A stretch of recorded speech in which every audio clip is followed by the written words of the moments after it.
Hii ngoma inaanza kumuonyesha mzee mmoja anaitwa Chifu Ajasa. Mti yake anaitwa Lisa, mshikaji pembeni hapa ni boyfriend wa Lisa, anaitwa Bem. Lisa alikuwa na furaha sana kumuona baba yake, Daddy Mnyamwezi. Okay, Lisa alikuja kumuaga baba yake kuwa anaenda kufurahia weekend na marafiki zake. You know what? Baba yake hakuwa na neno, alikuwa anampenda sana binti yake. Bem akaulizwa, "Lile ndo gari lako?" "Ndio." Chifu Ajasa akaliangalia kwa dharau sana. Akaita gari jingine na kumwambia binti yake, "Wewe ni malikia, nataka ufurahie maisha." You know what? Lisa alifurahi sana akamwambia, "Baba, asante sana." Chifu Ajasa akamwambia Bem, "Naomba umrudishe binti yangu bila shida yoyote." Bem alikubali, "Sawa baba, haina shida." Basi bana wakaanza safari, walipiga sana story huku akiwa na furaha nyingi sana. Alamu ikapiga kwenye simu ya Lisa na Lisa alimtaarifu Bem kuwa huu ni muda wake wa kunywa dawa. Story zikaendelea na Bem alimueleza Lisa kuhusu marafiki zake wanaoenda kukutana nao, lakini pia alimwambia kuwa Freddy ni ndugu yake na ndipo atakusanyika kwenye mjumba huo. Sawa, hamna shida. Tuame huko kidogo. Tito alikuwa ametoka kumaliza kazi ya kutangaza tangazo fulani akiwa pamoja na mke wake Ndali. Baada ya kazi kumalizika wakiwa wanajiandaa kuelekea kwa Freddy, Ndali alimfahamisha Tito kwamba alikuwa na ujauzito wake. Tito alifurahi sana baada ya kusikia habari hizo njema, akimpongeza mke wake kwa furaha na upendo mwingi kwa ajili ya ujio wa mtoto wao, maana atakuwa kuja kuwa star na sijui. So Rayo alikuwa akiomba kwa sala kwamba apate ujauzito baada ya kusubiri kwa muda mrefu. Wakati anajiandaa kujipima, alisikia honi ya gari ikipigwa na mume wake. Shima alikuwa nje. Rayo aliingia haraka kwenye gari na Shima alimuuliza kama yupo tayari kwa ajili ya weekend. Likapigwa busu la tunda la Adam na Eva, likawaleta kati kama walivyo vitu vyangu hivi. Wakiwa safarini kuelekea kwa Freddy, walifurahi safari yao. Walipofika walikaribishwa na Freddy huku vibe la furaha ikitawala pale kiskani. So hivi punde Tito naye aliwasili akiwa na mke wake Ndali ambaye alimtambulisha kama meneja wake, na furaha iliongezeka zaidi. So baada ya muda kidogo Bem aliingia na furaha ile kuwepo ghafla ikatoweka. Tito alimgeukia Freddy na kumuuliza, "Kwa nini umemwalika Bem?"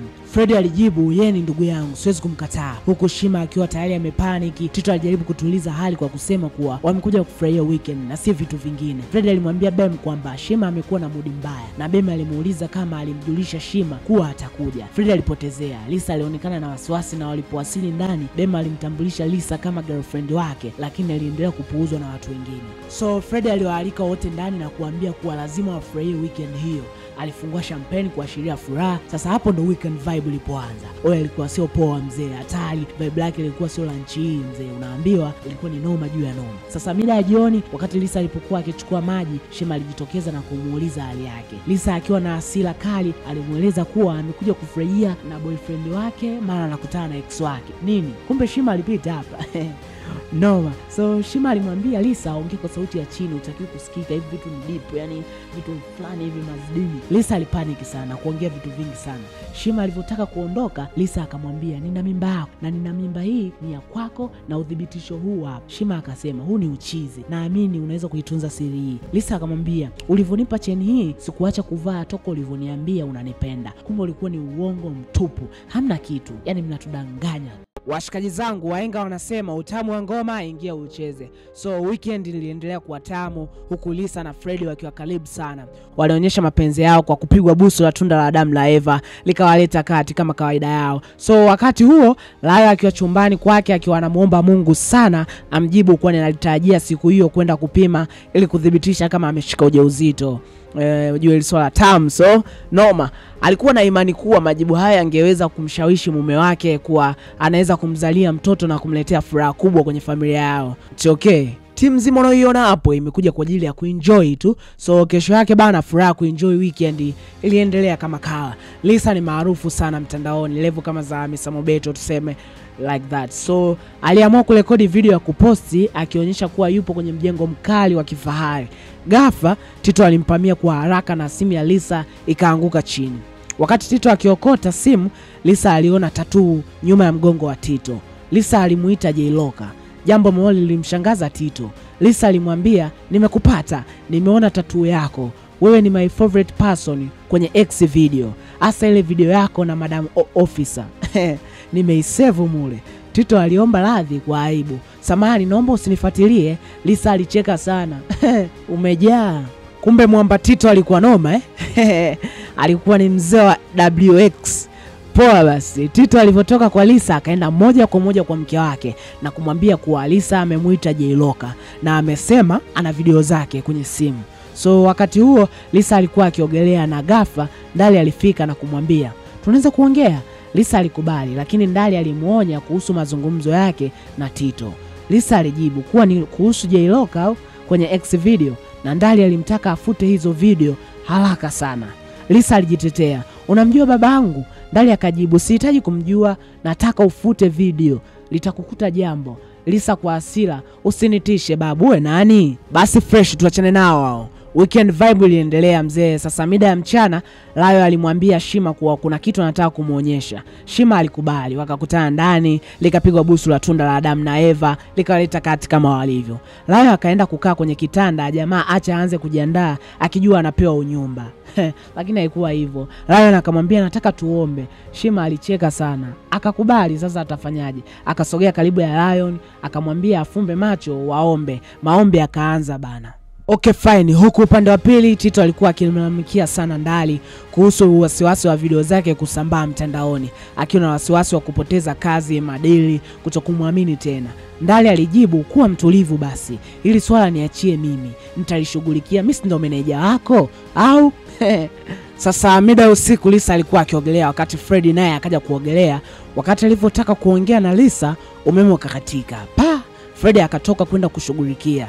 Lisa alikuwa kwenye maji bado. Layo na Shima walikuwa akiomba kutoka mchana hadi jioni. Hawa ni watu wakimwamposa tu. Na walipomaliza walipiga amina kubwa. Shima alitaka kumpiga busu Layo, lakini Layo akamwambia, "Baby, nenda kaoge maana unanuka jasho hilo." Okay, sio poa. Wakati huo Ndali alilalamika kuhusu umeme. Kasikika sauti kama mtu amepigwa. Tito alikuja kumuuliza Ndali kama yuko sawa. "Ndio, nipo sawa." Ndali akamwambia Tito, "Nimesikia sauti, sijui ni nini kimetokea." Sasa Ndali kuangalia kwenye swimming pool, anamuona mtu anaelea, akapiga ukunga pale pale. Watu wote nje. Mzee kushangaa nini kimetokea. Bem kutokea akauliza, "Nini kinaendelea?" Kucheki kwenye swimming pool, anamuona Lisa anaelea. Ndo kumtoa pale, Loya kumcheki, akasema huyu amekufa. Kila mtu akasema, "Mungu wangu." So sad, mpoa. Ndali akasema humu ndani kwa hiyo kuna muuaji. Tito akasema, "Jamani, mimi naondoka, sitaki kuhusishwa kwenye hii kesi, maana ni nzito." Kila mtu akamfuata Tito na kumwambia, "Huwezi kuondoka hapa, huu msala ni wa moto." Ndugu zangu, humu ndani pameanza kuchangamka. Freddy alimwambia Tito, "Huwezi kuondoka kwa sababu Lisa amefia kwenye nyumba yangu." Tito alijibu kwamba hilo ni tatizo lako. Akasisitiza hataki kuhusika na kesi ya mauaji. Shima alimzuia sana Tito, zikataka hadi kupigwa ngumi hapo. Oya, sikwambie mtu, Tito alikuwa mtata sana. Kila mtu alikuwa anamlaumu. Sasa kizuri ni kwamba Bemi alifunga milango yote. Tito akataka kumpora funguo Bemi. Acha Bemi achukue kisu na kumchana kidogo ili akili ikae sawa, maana alikuwa kama ameyumba udogo. So jinsi story inavyozidi kuendelea inazidi kuwa tamu na inanoga. Bemi aliwaambia, "Jamani, kujitetea kwa Chifu Ajasa sio poa, maana hakuna cha polisi wala sijui nani, wote anawakalisha. Baba yake Lisa ni katili tofauti mnavyodhani. Lisa amefia kwenye swimming pool na muuaji yupo humu ndani. Tunabidi tuchukue hatua, tujue nani kamuua ili tujisalimishe kwa Chifu Ajasa. Kwa hii sitashusha kisu mpaka tumpate aliyefanya kile kitendo." So basi bana, Roya aliendelea kumtibia Tito, akamwagiza Shima aende kwenye begi lake akachukua bandage. Sasa Shima alivyoenda akakutana na kipimo cha mimba. Akakumbuka alionyeshwa na Lisa kuwa ana mimba yake. Mara kidogo Freddy akaingia na kumuuliza, "Umepata chochote?" Kucheki akampa hongera sana, lakini Shima alikuwa mnyonge. Ghafla akamfuata mke wake na kutaka kuongea naye wakiwa wenyewe tu, lakini Bemi alikataa na kusema hakuna mtu kutoka humu ndani. Basi Shima akamuuliza Layo, "Hiki kipimo umekipata wapi?" Layo alibaki anashangaa. Bemi akauliza, "Nini kinaendelea?" Freddy akasema, "Shima amekuta kipimo cha mimba kwenye begi la Layo." Shima akasema, "Lakini hiki kipimo nilionyeshwa na Lisa na alikuwa na mimba yangu." Ni story ndefu sana guys. Layo akamwambia, "Hicho ni kipimo changu, na kama unakumbuka nilikwambia nataka nikuonyeshe kitu baada ya kumaliza maombi. Kitu chenyewe ndo hicho. Lakini kwa nini umeumiza moyo wangu?" Shima alimuomba msamaha kwa makosa aliyoyafanya. Ndugu zangu, kama mnavyojua mapenzi yanauma. Bemi alishindwa kuzuia hasira zake baada ya kugundua Shima aliwahi kutembea na mpenzi wake mrembo mzuri, mtoto ana shepo inaita. So ikawa poa. acha Shima asitembezewe kichapo bwana. Wakati huo Ndali alikimbia nje kuchukua simu ya Lisa na kumletea Tito ili aweze kufuta zile video zote za pono. Bemi alikuwa na hasira, akiwataka kila mmoja kueleza walikuwa wapi wakati Lisa alikuwa kwenye swimming pool. Lala alisema alikuwa na Shima ndani, Tito alijibu alikuwa chooni, na Ndali alisema alikuwa chumbani. So Freddy, Shima na Tito walikaa pamoja wakijadili ni nani aliyefanya tukio hilo. Shima alisisitiza kwamba wanahitaji kumwangushia kesi Bemi na kuleta udhibitisho wa uongo ili kuonyesha kwamba yeye ndiye aliyeua. Hata hivyo ndugu yake Freddy alikataa kwa kufanya jambo hilo la uongo. Shima alimuonya Freddy kuhusu baba yake Lisa, akimwambia kuwa ni mtu hatari sana. Freddy alikumbuka alipokwenda kwa Chifu Wajasa kumuomba pesa za kutatua matatizo yake na kuahidi kurejesha, lakini alikumbuka pia kisa cha rafiki yake aliyepigwa risasi. Sasa Freddy ndo kuambia baba yake Lisa ni shetani. Shima akamwambia safi, je, unataka jina lako lio kwenye orodha ya kumuua binti yake au utaamua? So kizuri ni kwamba ghafla simu ya Lisa ilipiga alarm ikikumbusha kuwa ni muda wake wa kunywa dawa, lakini simu hiyo ilikuwa ya mfukoni mwa Tito. Bemi aliposikia mlio huo alimwagiza Tito aitoe simu. Baada ya kukagua simu, Bemi aliona video za Tito. Freddy alimuuliza Tito kinachoendelea na Tito alifafanua kwamba alifanya porno video hizo za zamani kipindi ambacho alikuwa na matatizo ya kifedha. Bemi akasema huenda huyu aliyemuua Lisa kwa sababu alikuwa na video zake na alikuwa anamjua kama J-Loka, ndio maana akaiba simu ya Lisa ili afiche siri yake. Patamu hapa. Ndugu zangu, niachie hapa au tuendelee? Okay sawa. Bemi alisema nimepata ushahidi na nikitoka hapa na mtumia Chifu Wajasa kuhusu Tito na wewe Shima ambaye ulimpa mimba na ulioa sehemu nyingine, na huyu ambaye alikuwa anataka kuficha siri zake. Wote na walipoti kwa Chifu Wajasa. Tito alimuonya Bemi asiondoke, akisema kwamba Ndali alisema atalishughulikia swala la Lisa. Bemi alijibu, kivipi? Tito alifafanua kuwa alimwambia Lisa ana video zake, huenda Ndali ndo muuaji. Ndali akatokea bana, akamtupia chupa Tito na kuanza kumpiga. Kumbe wewe ni msaliti, yani wewe bana. Ndali alijitetea akisema alikuwa akijaribu kumlinda Tito tu, lakini Bemi alimtupa kwenye kochi kwanza, akimwambia umemuua Lisa. Ndali alisisitiza sijamuua, nilikuwa chumbani na wakati Lisa amekufa nilienda kuchukua simu na kumletea Tito ili afute hizo video zake. Mimi nilikuwa namprotect tu Tito. Huku upande wa pili Layo alimvuta Ndali chemba na kusema kwamba tukio hili linaweza kuwa limefanywa na Bemi, kwani ni mkorofi na ni muuni. Layo alieleza kwamba yeye alikuwa na Shima, Ndali alikuwa na Tito na Freddy alikuwa kwenye mitambo ya umeme. Je, huyu Bemi alikuwa wapi? Layo aligundua chumba cha Bemi na kukuta nyundo kwenye kabati. Layo na Ndali walileta ushahidi na kusema tumekuta nyundo kwenye kabati la Bemi. Mara taa zikazimwa bwana. Asikwambie mtu, humo ndani watu walitafutana. Bemi alitembeza kichapo paka taa kuja kuwashwa, watu wamechakaa damu tu. Sasa Bemi alikuwa anawaambia, nahisi mmenisahau mimi nilikuwa nani. Ghafla akapigwa na chupa la kichwa na Ndali. So baada ya J3 Bemi kuzima, Shima alionyesha wasiwasi kuhusu Bemi, akasema ni muuni sana na walitakiwa kumaliza alio ili waweze kutengeneza ushahidi na kuondoka pale. Wakati Tito na Ndali walikubaliana naye, Freddy alilia kwa huzuni kwa sababu hakutaka kufanya dhambi kwa ndugu yake. Shima alitoa wazo wa kumtumbukiza Bemi kwenye maji ili azime kabisa. Wakakubaliana na kujaribu, na licha ya Bemi kuwa na nguvu nyingi walifanikiwa kumuua. Baada ya tukio hilo basi wakakubaliana, wakaenda ndani wakapiga usafi wa kufa mtu. Walifanya usafi mpaka nyumba ikarudi kwenye muonekano wake wa mwanzo.